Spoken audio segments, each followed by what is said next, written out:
Hello, welcome to Know the Faith, Defend the Faith. My name is William Hemsworth. Great to be with you all today.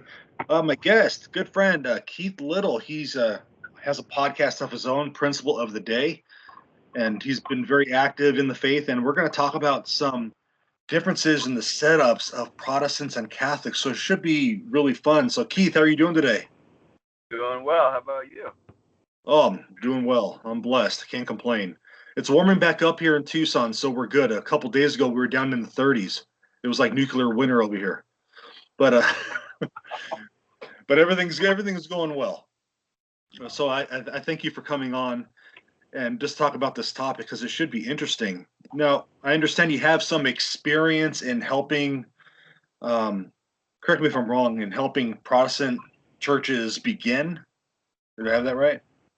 Yes, and evangelical movements, and even just ministries. Just some of it's set up, and others are getting people together and getting the start or building up from where they've already started.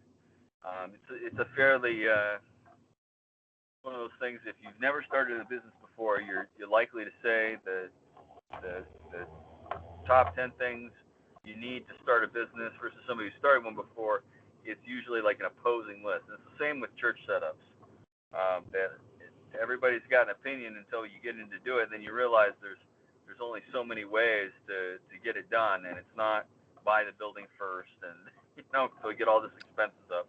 It's get with the people first, and so that's a lot of what we did was get on the ground, get with the people, and it's it's just an interesting thing that when we go to the Catholic Church, we look at setup a little bit differently because it's already all set up, and it's unique even how we talk about setups in the church that like even down to the type of wood used in the church building, it's all precise Mm-hmm. uh, into trying to going through parts of the Bible and how it's set up, much like the tabernacle is looked at in setting up. So it's a it's kind of different, but at the same time it's somewhat the same,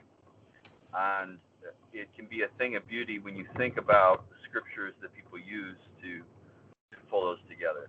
But um, I always tell people that if you want to hear everybody agree, get a bunch of Protestant pastors together. You say, well, the church is led by the Holy Spirit, and then if you ask them, well, how do you structure that, like with a board of directors or whatnot? Everybody's got a different opinion on that. but, Right.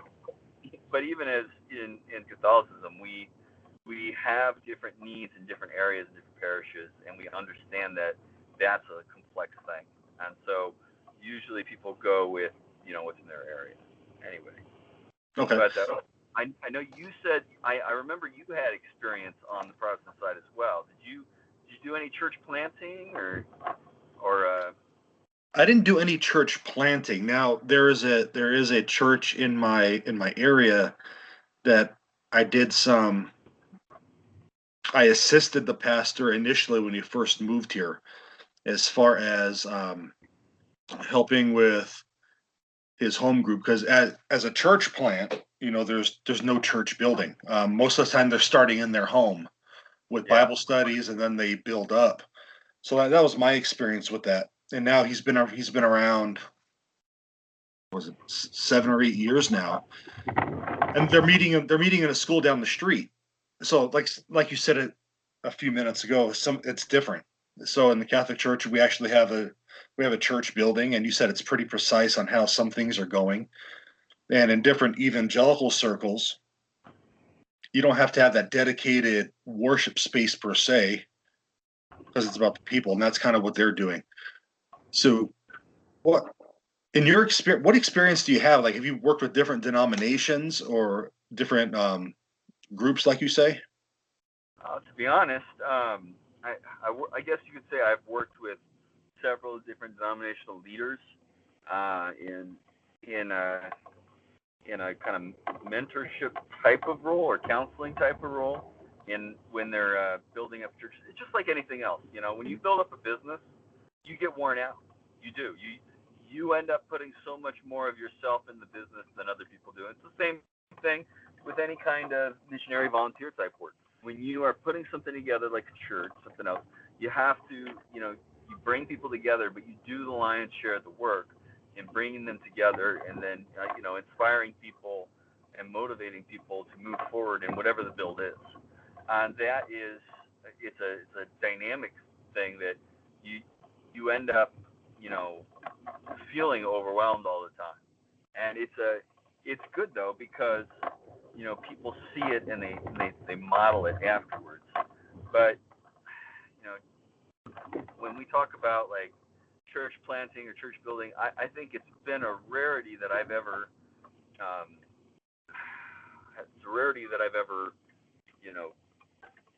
really pushed that denomination is really an important thing when we're in that. Mm-hmm. I guess I've always focused, because I've worked with so many different leaders in different denominations. I focused more on, helping the leadership with where they're at, and just to be an asset to help get things done. Because it can be brutal, and people don't see it. It's like that iceberg of success. But for your pastor, they're going. I mean, that's why in the Catholic Church, priests aren't, they don't have a family, because they're shepherding a number of families, and on top of studying and doing other things.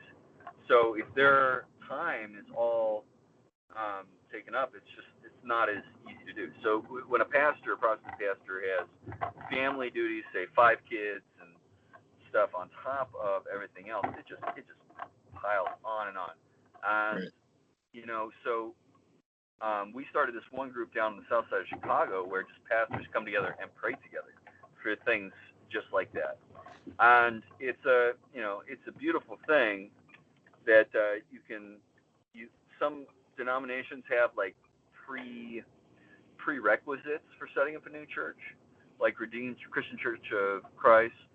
They once they get 250 people in a church, that's considered like minimum capacity. But once they get to 500, they split into a smaller to 250 churches, and that's how they grow their churches kind of just over time, and they train pastors as they go.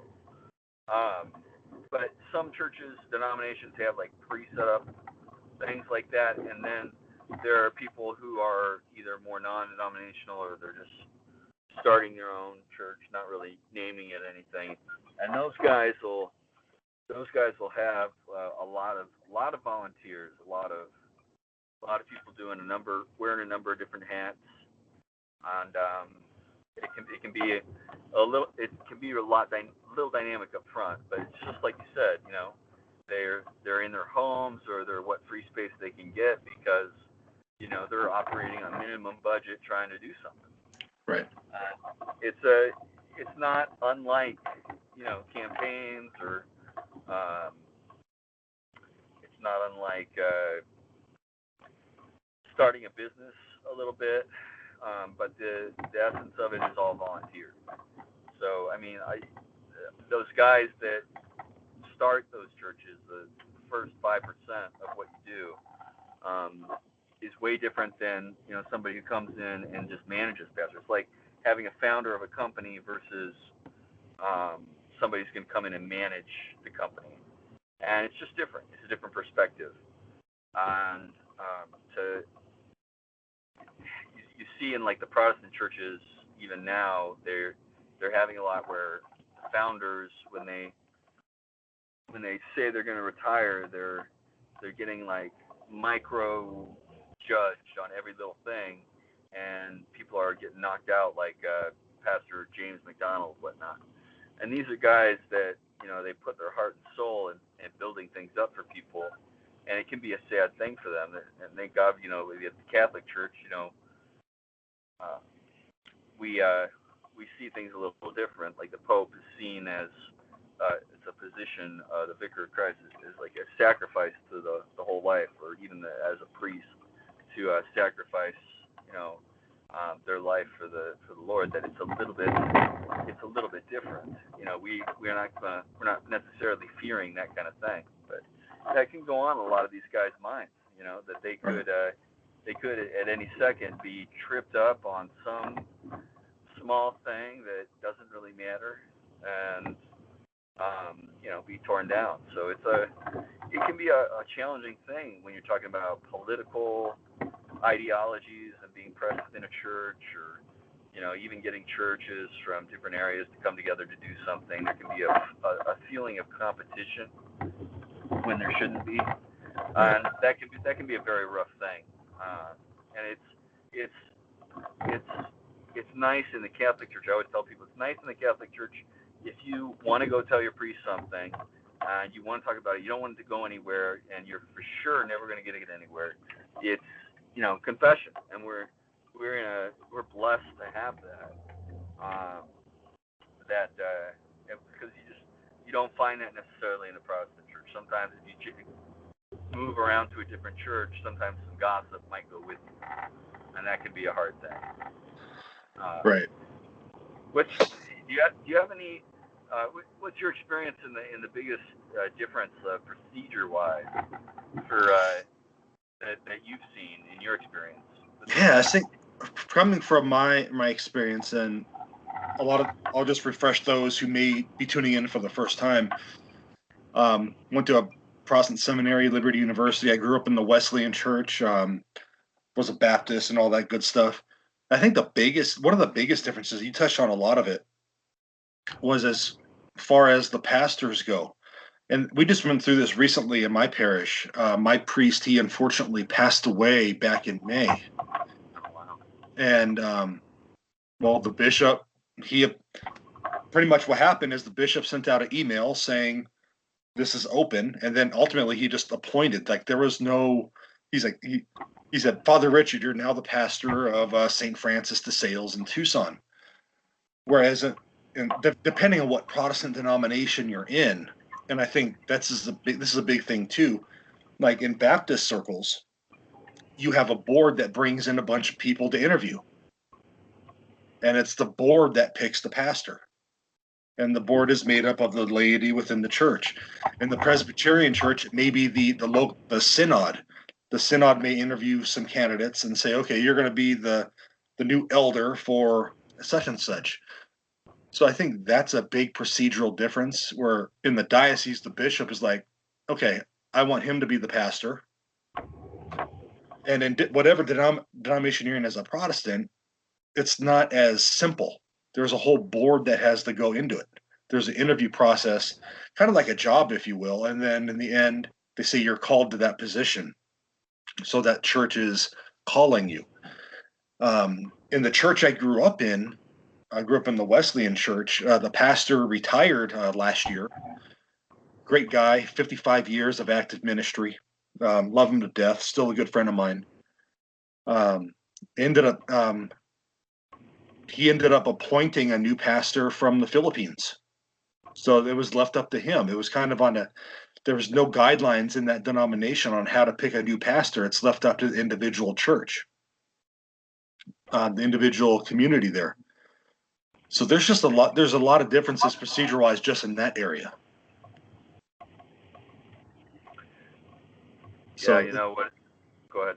Sorry. I would say, so it's really interesting when you dig down into those little nuances on just how the different things operate. And like I said, like I said at the top of the show, each of them will say it's led by the Holy Spirit, you know. So.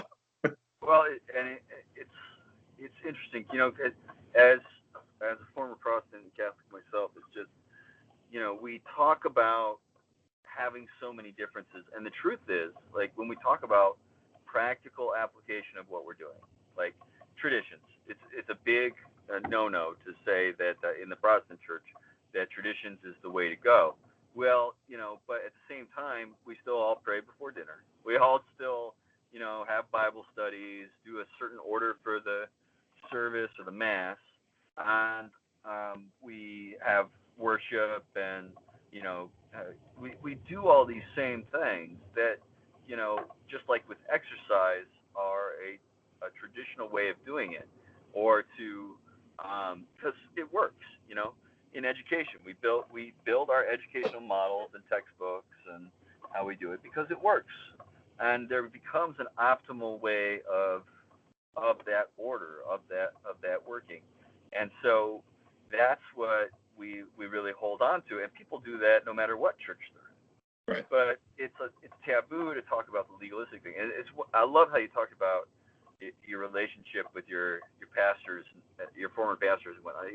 It's a beautiful thing because that's from Protestant Catholic divide. The biggest thing is that people want to make it like you've got to be enemies, when in truth you have so much empathy and so much love for the other parties, even if they disagree or on different points. The point of relationship, and even the greatest part about being evangelizing, even in the Catholic faith, is relationship. People are influenced by people that spend time with them. I know my dad loved me because he came to my games. We do no good service by either on the Catholic or Protestant side to break away from each other due to difference in what we think the legalistic part of it is, and because so much of it is quite the opposite of that. It's just being there for the other party, just loving them where they're at, and no matter what that is. And if we had more dialogue based on that empathy, those kind of things that we could pull together on, we'd see so much more evangelization, not just within the church, but outside of the church. And it's like that in the political talking kind of world today too. It's almost taboo. Like if you bring up a political point, you're almost bracing yourself for an argument, where it's really you trying to love the other party, Right, and I think that's important. Obviously, I came into the church after a great deal of study. Other people may be on that journey that are currently in these evangelical churches that are out there. So I think we need to be open to their questions. Unfortunately, and I say this, a lot of people that I know who are Catholics have the idea that, well, they take the position of being loving, answering their questions, being there. There are some that, like you said, they kind of go on the attack, kind of like a political thing. And like you said, I don't think that does anyone any good in the long run. But I want to circle around, Keith, and talk about something you talked about a few moments ago about just the extreme workload that priests are under, and of course, pastors are under. Some people see celibacy as a bad thing in the Catholic Church. I want to get your perspective on this. In regard to the workload, do you think it's actually a good thing that the church instituted that discipline? As far as celibacy, Right. Oh, I think it stems beyond the workload. To be quite honest, it's just like you were saying just a moment ago, in the journey, whether coming back to the church or just having a greater relationship with Christ and the Holy Spirit within yourself, is that with the disciplines of such like celibacy and whatnot, it's just as Paul said, in that if you have a relationship with a woman, you should be with one woman so that you're not offending God, but then allow that, be with that woman. You're going to have to think about the world constantly. And so we think of the world, we think of, oh, well, worldly things or whatnot. And you go, no, I mean, you're going to have to get a job. You're going to have to deal with the politics of that job. The busyness of the world is just, I buy a plate for $1, I sell it for $5. But there's a busyness in that. You got to find a buyer and a seller. And then you have to know somewhere deep down that, and face that and confront that the only reason that there's a difference in price is because you say it is, or you put it up as such. And that's the deception of the world that a man with a spouse and kids has to always pay attention to. A man who is just, with God, or even a woman just with God, is none. They don't have that distraction. They don't have those things, those responsibilities. They can focus and hone everything that they're doing upon their role within the church. It's like the difference between, psychology versus life coaching versus, discipleship within the church. And they're all, when you look at Catholic mysticism and how they explain certain things, we've known these things forever. Psychology is not a new thing. It's like a pseudoscience that is really underneath it Catholic mysticism. And if you align through that, like so many come back through study, like you or myself, if you align with noticing that there's nothing new under the sun, we have technology and whatnot that's changing, but the idea of people trying to make more money, a refrigerator used to last for like 30, 40 years, and now they last for 5 years. Why? Because they want you to buy more because they need movement. If you don't recognize that the world, Jesus faced the same sins that we face today, and that all that's really different is what's in our surroundings and what we allow ourselves to dive into sloth or whatever else for. If you don't recognize those things, then you don't see how pure and how great it is to have somebody be leading, the church in their spiritual problems, like a doctor within the church, for each individual within the church as a shepherd. That when you see the importance of being celibate in that way, you recognize that there is a greatness to it and a grace almost that they sacrifice, that someone that, so that you don't have to, that you can, be within your marriage and your family and not have to have all that drain, because it is a drain.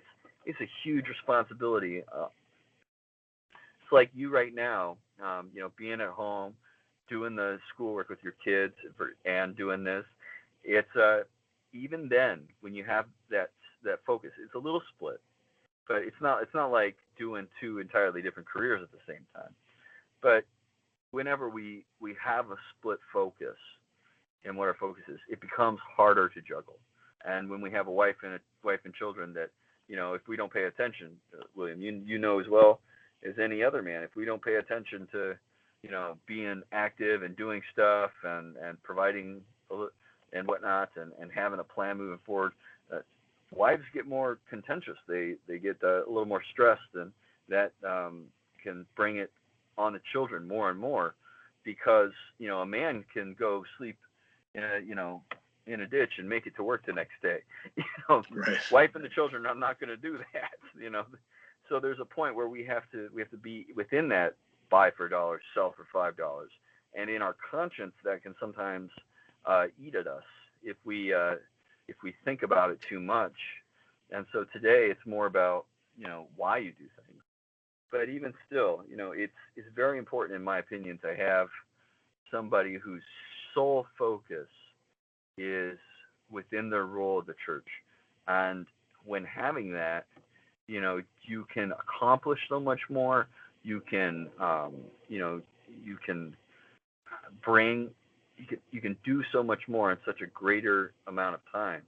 And that the person who's got, 4 or 5 kids is not going to be able to dedicate that kind of mindset and focus.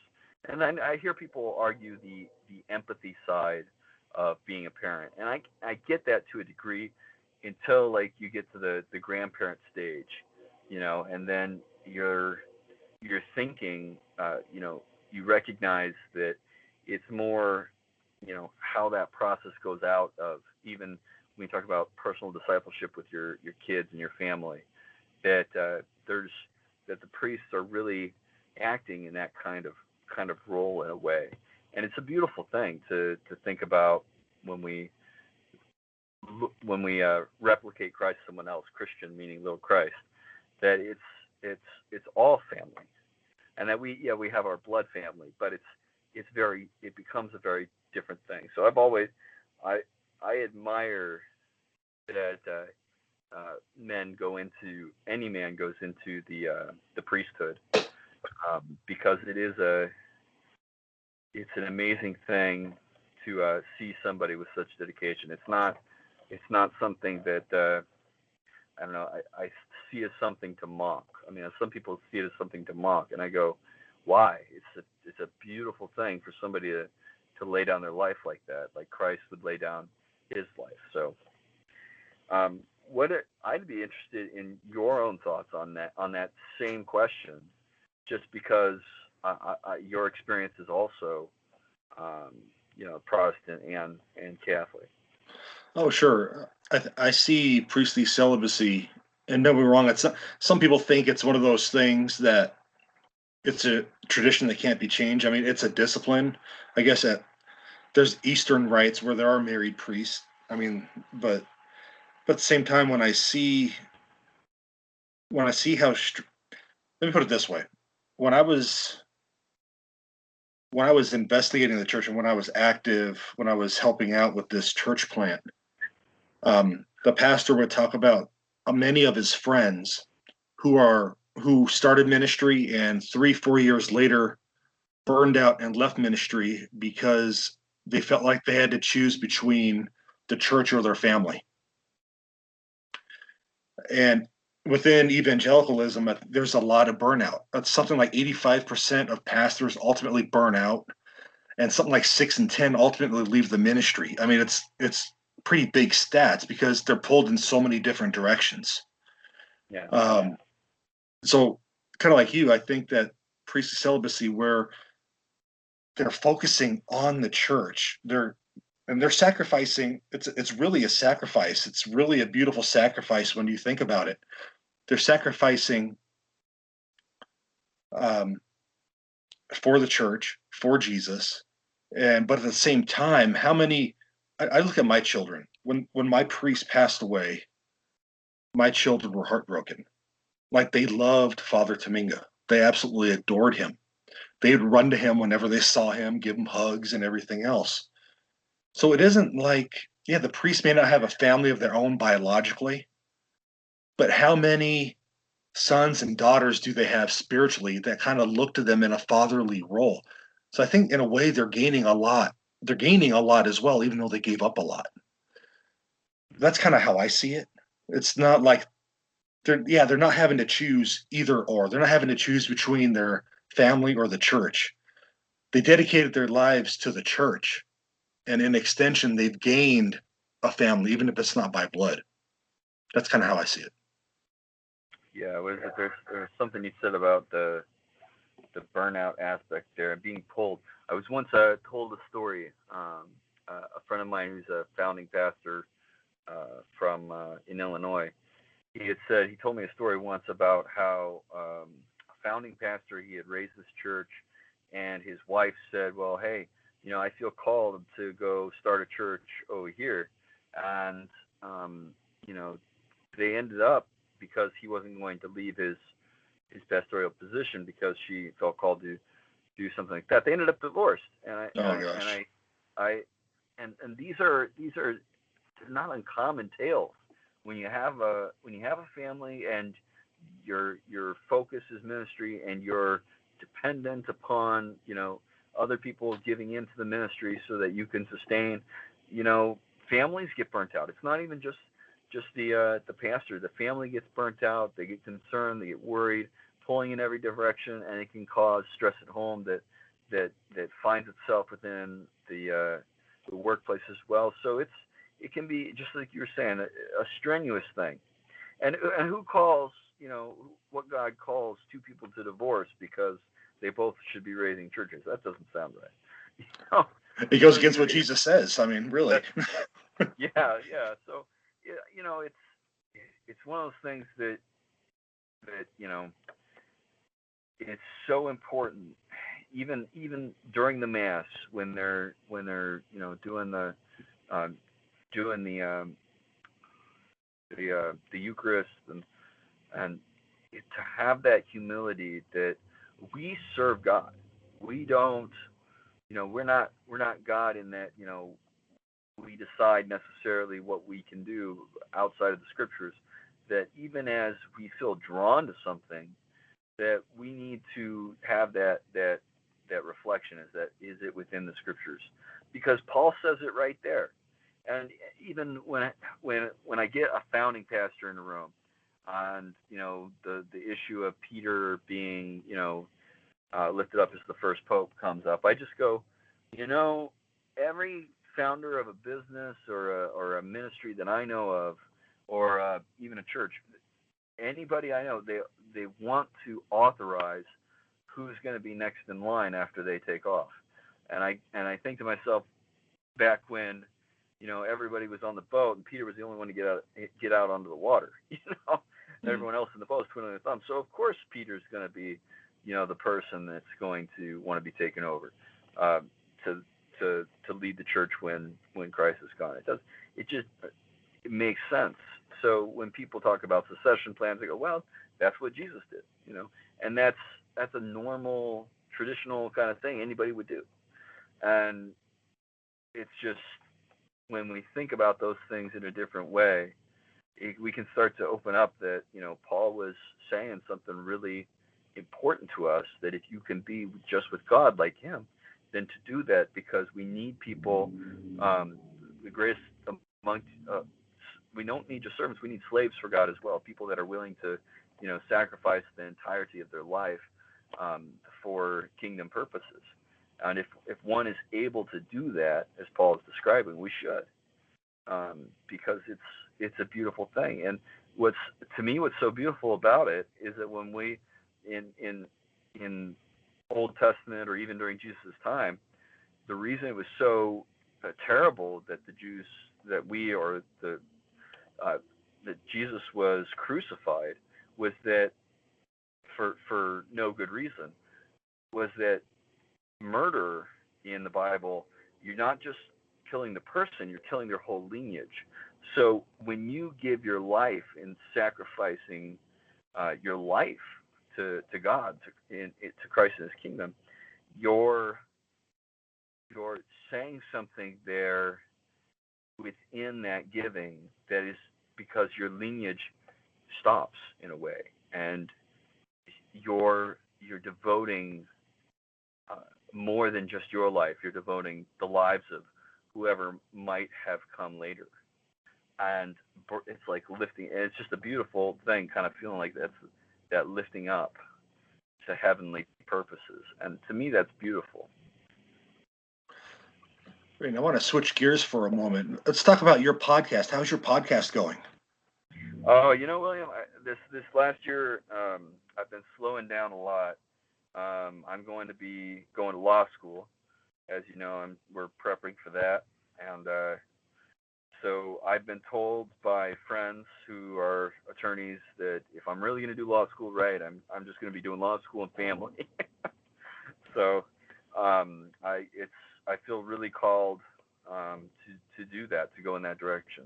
I feel that drawing of peace, and for God's peace to go that way. And so, believe it or not, the podcast seems to be ramping up. People are contacting me about possibly advertising, and we have people contacting about different things coming on different shows. But I'm still fully committed to where I believe God is leading me into law, to do something for the kingdom there.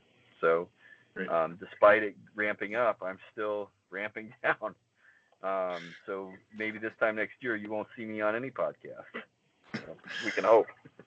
Well, and the thing we could learn from that, Keith, is ultimately we have to submit to the will of God. And I know you've done this prayerfully. You've taken a lot of consideration. You've consulted a lot of people. I have no doubt that this is what God's leading you to do. And that's kind of why I wanted to ask you about that, is to give people that encouragement as well. It's just because something may be going well doesn't mean that God may not be telling you to do something else. So sorry to put you on the spot like that. And no worries. I'm actually glad you did, because it is one of those things that when you give your life fully over to God, he may tell you to do something entirely different. And that can be a good thing. There could be a grace. There could be so many things involved. And me submitting to this journey, I've learned so much already. God's been bringing to me just so many beautiful insights and relationships, and it's like now that I'm resting in what God wants me to do versus just, doing where I feel good, or just whatever the case may be. That resting in what God wants me to do and going in that direction, so many different beautiful things have opened up. And I just encourage anybody that, even if what God seems to be directing you towards doing that seems completely opposite of what you're doing now, trust it, because God wants to lay you by still waters. He wants you to relax and be doing great work. Just kind of like I loved your story on your recent podcast, William, of how you're going full time in these podcasts and stuff. And I think it's great. About coming home from the bank. You're working at the bank, right? Right. I was in the banking world for 15 years. Uh, I love that you're doing this stuff more full time. I think it's great. You've got the personality and the voice, and people really connect with your stuff. I really connect with your stuff. It's very, very great to see you going and doing that. Well, thank you for saying that, and I thank you for coming on today. And we went a little longer than we thought, but it's all good. We're talking about some good stuff, and God bless you in your next endeavor with law school. I'll be praying with you, and of course, we'll be staying in touch as well. Right on, brother. We'll talk soon. All right, take care.